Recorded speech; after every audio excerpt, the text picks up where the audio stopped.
আজকে বানাবো গমের থেকে কিভাবে ছাতু হচ্ছে সেইটাই দেখাচ্ছি। আমার বাড়িতেই কিভাবে বানাই ছাতু মানে গমের, সেটাই দেখাবো তোমাদেরকে। তো নমস্কার সবাইকে, কেমন আছো সবাই? আশা করি সবাই ভালো আছো। পাপিয়া আঁকি নতুন ব্লগ ভিডিওতে স্বাগত। আমরাও ভালো আছি। তো তোমরা প্রথম থেকে শেষ অবধি ভিডিওটা দেখার অনুরোধ রইল। ভালো লাগলে অবশ্যই লাইক করো, কমেন্ট করো, সাবস্ক্রাইব করো নতুন বন্ধুরা। তো দেখো আমাদের বাড়ির মেশিন কেমনভাবে মানে ভাজা হচ্ছে গম, সেটাই তোমাদেরকে দেখাচ্ছি বাড়ির মেশিনে।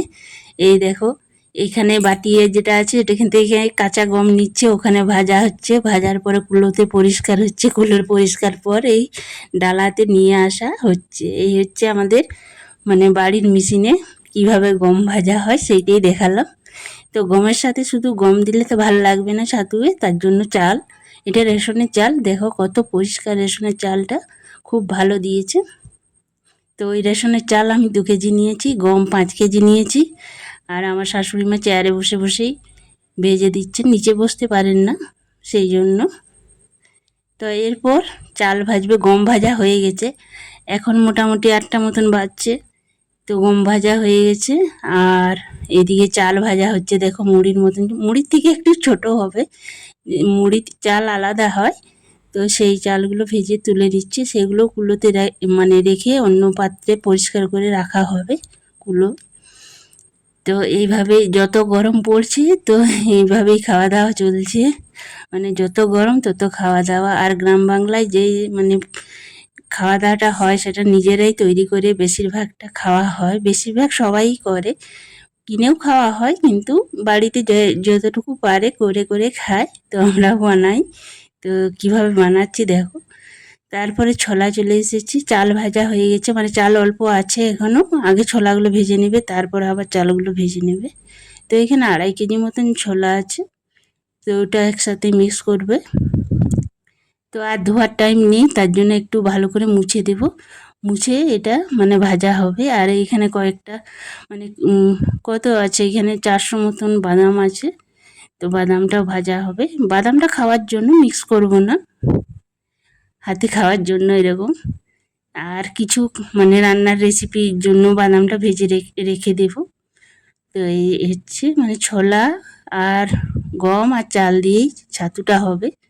তো এই দেখো ছোলাও ভাজা শুরু হচ্ছে, চাল কিন্তু এখনও কিছুগুলো আছে। তো এই দেখো ছোলা ভাজা হচ্ছে, এবারে ছোলাগুলো আমি উপর থেকে কিছুগুলো দিলাম। তো প্রচণ্ড গরম, যত গরম তত মানে রান্না হচ্ছে সব রকমই। আর এটা করে রাখলে সকালে জলখাবারের জন্য কোনো কিছু করতে হয় না। আমাদের ছাতু আর মুড়িটাই সকালের জলখাবার। এখানে গ্রাম বাংলায় এই খাবারটাই আমাদের হয়, মানে কেউ রুটি বা পরোটা লুচি করে খায় না সকালে। শীতকালে মাঝে মধ্যে হয়, তাও মানে গরমকালে তো একদম না। ছাতু আর মুড়ি দিয়েই সকালের ব্রেকফাস্ট হয়। তো এই দেখো ছোলাগুলো ভাজা হয়ে গেছে, কি সুন্দর ফুটছে দেখছো, হাতে নিয়েই অর্ধেক শেষ হয়ে যাবে, এত সুন্দর। দেখো ছোলা ভাজাও হয়ে গেছে, এবারে বাকি আছে একটু চাল আর বাদামগুলো ভাজার জন্য। তো না, বাদামটাও ভাজা হয়ে গেছে, চালটা ভাজা একটু বাকি আছে। এই দেখো গরম আছে, আর আমি হাত ধুয়ে মানে দেখছি, তো তার জন্য একটু গরমটা কম লাগছে, না তো খুব গরম। আর এই দেখো চাল ভাজা চলছে, মানে বাকি এগুলো ভাজা হয়ে গেছে, গম আর ছোলাটা। তো এখন 10টা বেজে গেছে, দেখো কত সকালে বসেছিল, এখনও কিন্তু ভাজা চলছে। তারপরে ভাজা হওয়ার পরে এগুলো বিকেলে দেখাচ্ছি তোমাদেরকে, ভাজা হওয়ার পর। চাল গম আর ছোলাটা নিচে আছে, সেই জন্য মানে দেখা যাচ্ছে না। তো এগুলো ঠান্ডা হয়ে গেছে, এরপর ভাঙাতে দেবো। আর এই দেখো বাদামগুলোও আছে, বাদামগুলো মানে রান্না আর এরকম খাওয়া হবে, এগুলো মিস করব না।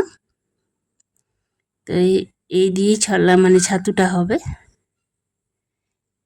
তো এই ছাতুটা খেতেও কিন্তু খুব ভাল লাগে, অনেক রকম কিছু না মিশিয়েও সিম্পল ছাতু খেতেও ভাল লাগে, ছোলা মানে চাল আর গম দিয়ে।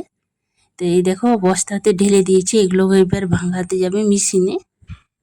যেহেতু অনেকগুলো আছে তার জন্য মিক্সিতে করব না, গরম হয়ে যাবে। একে তো অনেক গরম পড়েছে, কি বলবো, মানে গরমে নেই, মানে কোথাও থাকা যাচ্ছে না বাড়িতে যেন।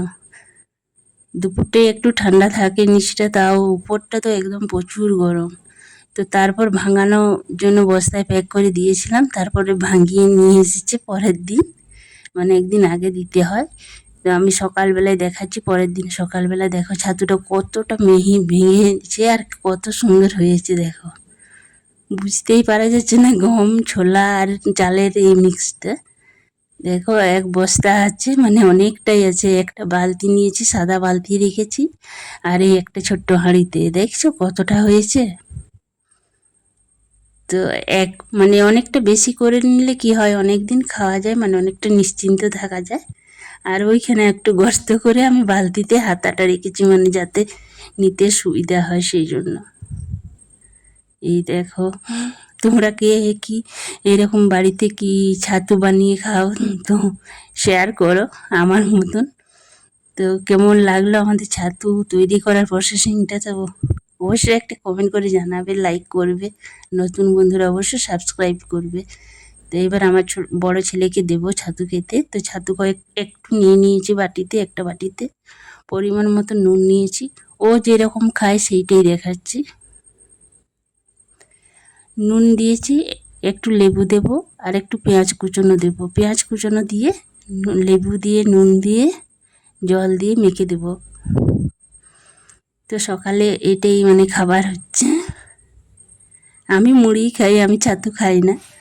তো ওরা সবাই ছাতু খায়, বাড়ির সবাই ভালোবাসে ছাতু খেতে, আমার বর, আমার ছেলেরা, আমার শ্বশুরমশাই, আমার শাশুড়ি মা, সবাই ভালোবাসে। আর আমার ছাতুর শরবতটা খেতেই ভালো লাগে, এরকম মানে মানে বাটিয়ে বেশি করে খেতে সেরকম এতটা আমার ভালো লাগে না। শরবতটা কিন্তু খেলে আমার দু গ্লাস একসাথে খেয়ে নেব। তো আমি যখনই খাই গ্লাসের শরবত করেই খাই। আর আমার ছেলে যেভাবে খায় সেটাই দেখাচ্ছি তোমাদেরকে। তো সকালে ও এরকম করেই খায় ছাতুটা। এই দেখো ওকে দিয়ে দিলাম। তো আমার ছাতু তৈরি করার পদ্ধতিটা কেমন লাগলো অবশ্যই একটা কমেন্ট করো। তো ভিডিওটা আর বড় করছি না, দেখা হবে আবার নতুন নতুন ভিডিওতে।